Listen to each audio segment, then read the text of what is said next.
There are 4 propaganda techniques that everybody should know about. These techniques are used daily in news, and if you understand what these techniques are, you can recognize them and act accordingly.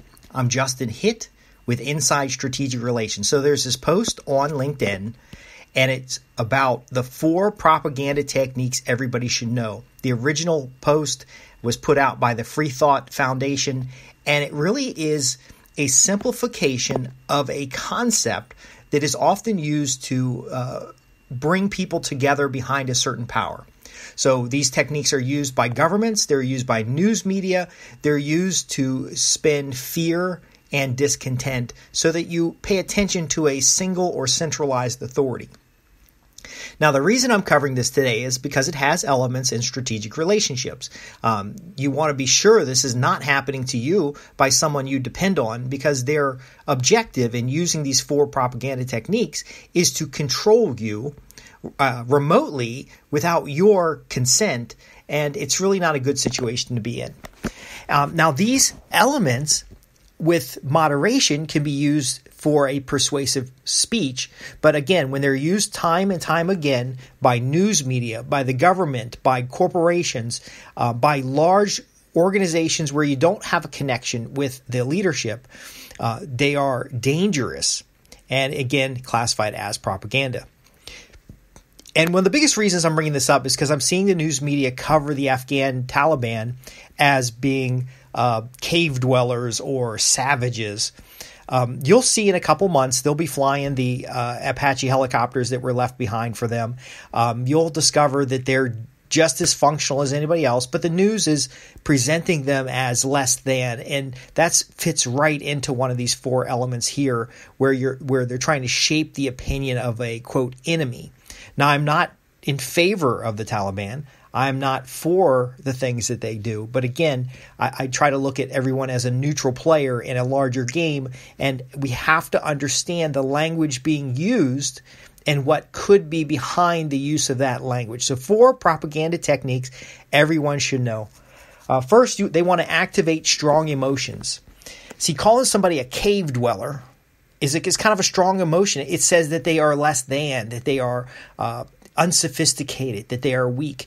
Same thing happens in vaccine versus unvaccinated. Unvaccinated people are called stupid, and they don't understand the science.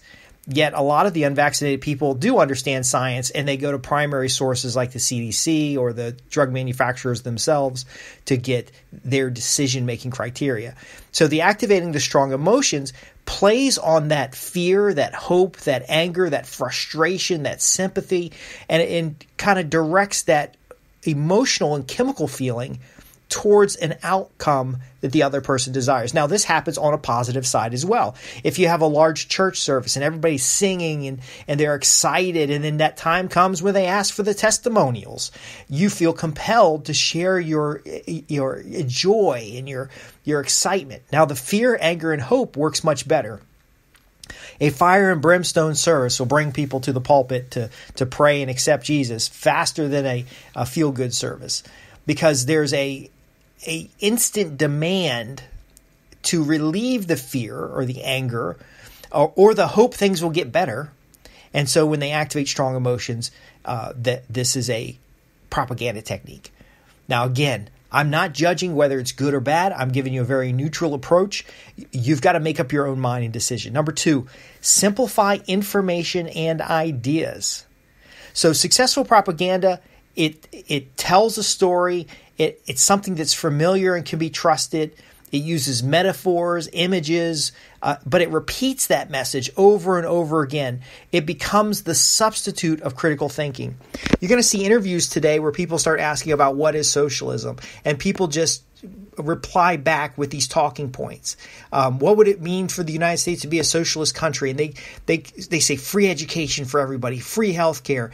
And then when you ask the question, well, these services are being provided and people should earn fair wages, who pays the healthcare workers? And then it just starts falling apart. But see, the simplified information becomes talking points for the other party, and it makes it easier for them to see that outcome. Imagine a world where everybody's treated fairly, there's no poverty, and there's a strong government who makes sure that the people are taken care of. Well, that sounds good, but it's extremely simplified, because a government that's so strong that they can take care of your every needs can also take away everything you need. There's also the implication that if people in general are not able to self-govern, then why would a smaller population or a smaller group of those same people be able to govern all people? So the centralized versus divergent planning, you can simplify that and say, look, we'll pick from our very best people and they will lead us. Well, why not make everybody the very best they can be and we lead ourselves, because we all have different strengths. So again, when you simplify the ideas and you see that they're just, orange man bad or, Biden senile, that's a simplification of ideas. It's more complex than that. The president of the United States doesn't have absolute power. They act like it, but they don't actually have absolute power. And if they did have absolute power and they could make the changes that are demanded upon them, then they wouldn't be a president. They'd be a dictator. Next one, number 3, respond to needs and values. So effective propaganda is going to create that fear, that desire, that focus on a specific group, and then it's going to say these are the actions necessary to reach these needs and desires. To remain a free country, the First Amendment and the Second Amendment are critical. Okay, First Amendment means free speech. Second Amendment is the right of defense, the right to protect yourself or defend yourself. See, that's a simplification of information, but it responds to the fear that you might not be able to say what is right in a situation, that you could get canceled or you could get knocked down or people could go against you because you shared the unpopular opinion. The Second Amendment, in the sense, is the right for personal protection, well-regulated army or militia. And in some thoughts, the militia is a person, an individual, because when your family's in danger, you can rise up to protect your family. And so if there are no guns, there will be knives and axes and swords. If there are no knives, axes, and swords, they'll go all the way down to acid. Again, if you are crafting that as your fear is invasion of your home, and you're responding to the need or the value is protecting your family, and the need is to protect your family, and the means to protect your family is X, then you can build a greater argument for the ability to protect yourself. Now, other people might twist that and say, hey, I know you're afraid. I know you're afraid of someone breaking into your home and of how high crime is, and that's why we need to fund the police. We need a strong regional police force. Your local police haven't been serving you. We need a strong regional police force. And then when the same systemic problems happen, they say, no, you know what? The regional police force isn't good enough. We need a national police force. We need a secret police. We need you to help us by telling on your neighbors who are doing things they're not supposed to be doing. See, it's kind of a ratcheting effect where you amplify the fear, you amplify the frustration, and then you say, you know what? I'm responding to those fears.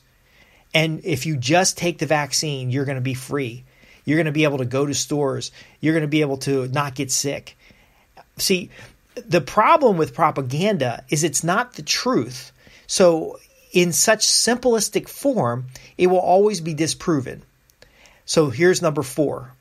When it's disproven, you attack your opponent.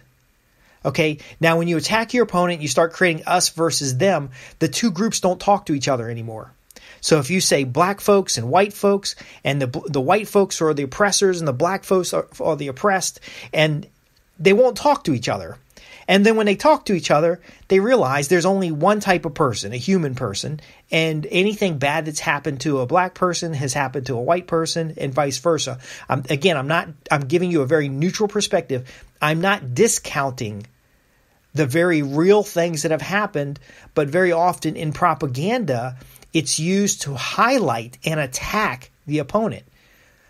Do you really need to attack Martin Luther King because he's had extramarital affairs?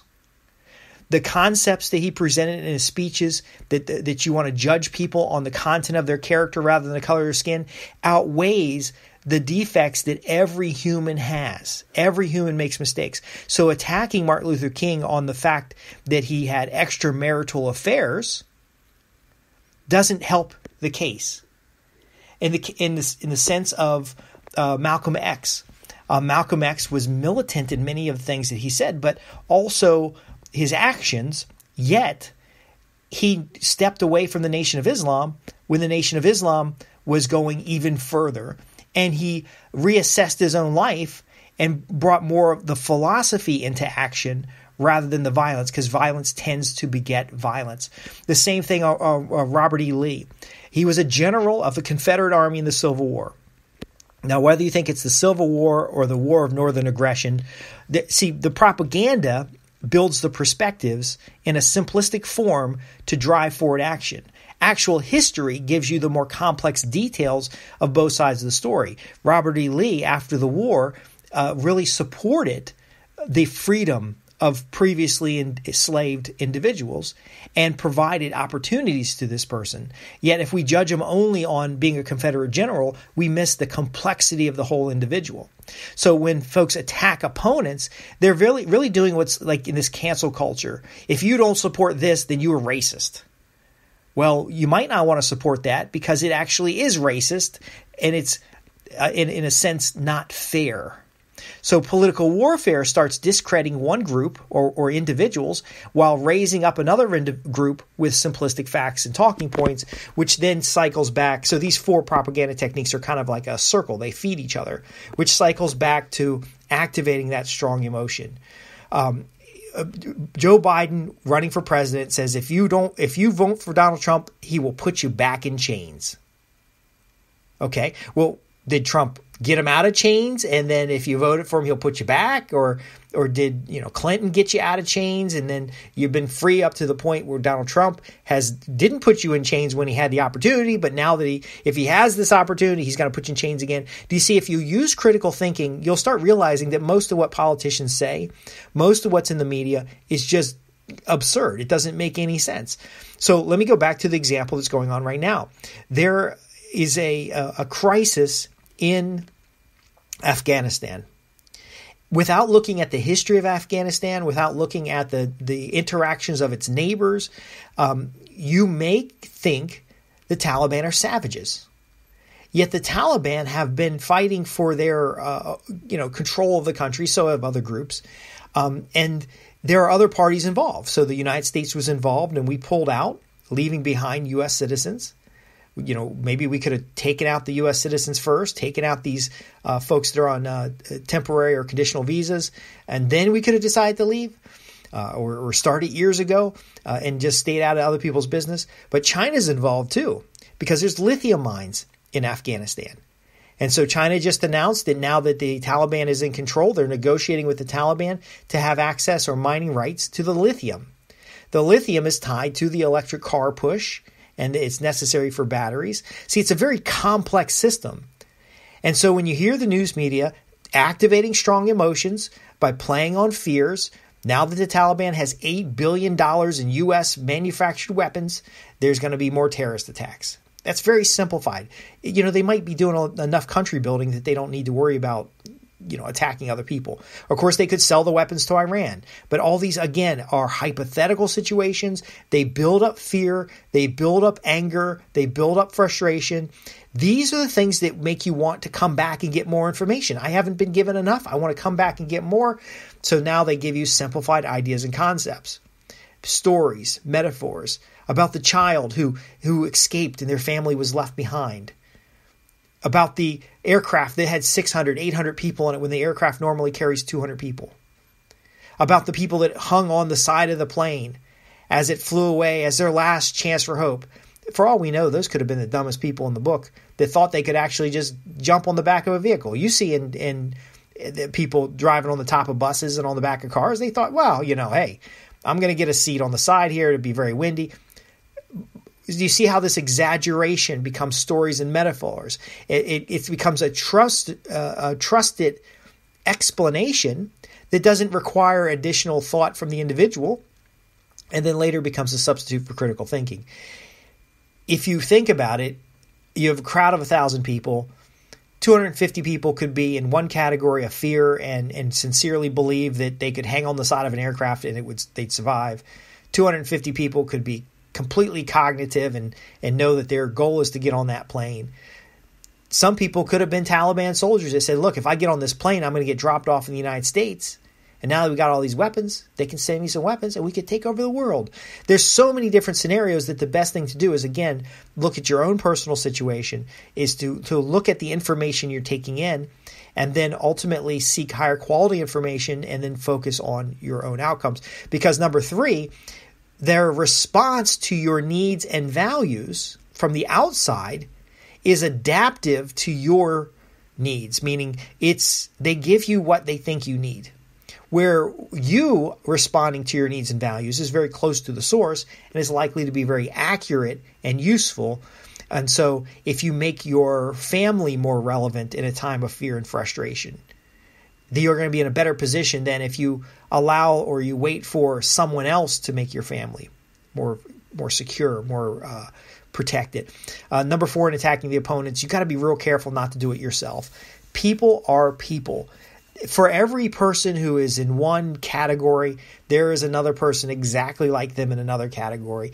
The world is sufficiently complex that there isn't any of these Well, let me get this straight. So if there's a stereotype, sure, maybe there's some people that fit in this stereotype, but the majority doesn't. Because as individuals, if you go and separate people, us versus them enough, eventually you have person versus person. You have individuals. So if we can protect individual rights, naturally group rights will be protected because the respect and the connections. So if you have an enemy, do not condemn them. If you have someone who is all over you about getting a vaccine or all over you about not getting a vaccine, you still need to respect them and listen to what they have to say rather than just simply attacking them. Because when you attack them, you don't realize how much you're being manipulated by that ecosystem of information. Now, I know I've covered a lot here on the 4 propaganda techniques everybody should know.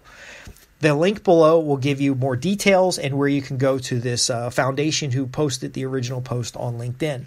The key of what I wanted to share here today is that it's very simple to get people riled up and to take action. It's very simple to bypass critical thinking. The activity of critical thinking, the activity of self-regulation, the things that we teach here in strategic relationships, like making sure you're getting good quality inputs, all these things together are hard to do, but that's why the results is so natural and consistent. If you're afraid that the world's collapsing around you and you're able to make sure your world is straight, and you're able to make sure your neighbor's world is straight and your community's world is straight, eventually, when you get the man right, the whole system works out. Now, man or woman, it doesn't matter. The human, once the human is straight, the family unit is straight, it tends to multiply. Families of like minds get together in a church or in a social organization or in a fraternity. They're going to help each other, and it builds from the outside. Now, it builds from the inside out. When you worry and wait for the outside in, that's when the control techniques come. That's when the propaganda is valuable. And that's when overall things don't always work out. I'm Justin Hitt with Inside Strategic Relations. If you have questions about what I've covered today, you want to visit www.insidestrategicrelations.com. Go to the contact page, send me a letter, send me a fax. You can try to send email, but I don't put the email out there because I would just rather hear from you in a well thought out way by fax or mail so that I can provide a meaningful response. That's the key, is that dialogue and that communications. When you see these 4 propaganda elements, the activation of strong emotions, the simplification of information and ideas, the respond to the needs and values driving you towards a particular form of action, and especially the attack of an opponent, you are being manipulated. And at that point, you've got to understand these techniques. So if you contact me and ask your questions, I'll be more than happy to respond. Ultimately, this is about creating and keeping profitable customers, that client, that private property exchange through mutual agreement, and then transforming your business relationships into profits. And when I say profits, it's not just financial profits. It's the profit of protection and security in a strong community. It's the ability to be aware of situations so that you can move quickly and make good decisions. And it's understanding the means of communications, which often are used for reasons other than your own best interest. I know this has been a long podcast. I want to thank you for listening. Again, you can subscribe at www.insidestrategicrelations.com, where we have newsletters and other materials. I'm Justin Hitt, the editor. Thanks for listening.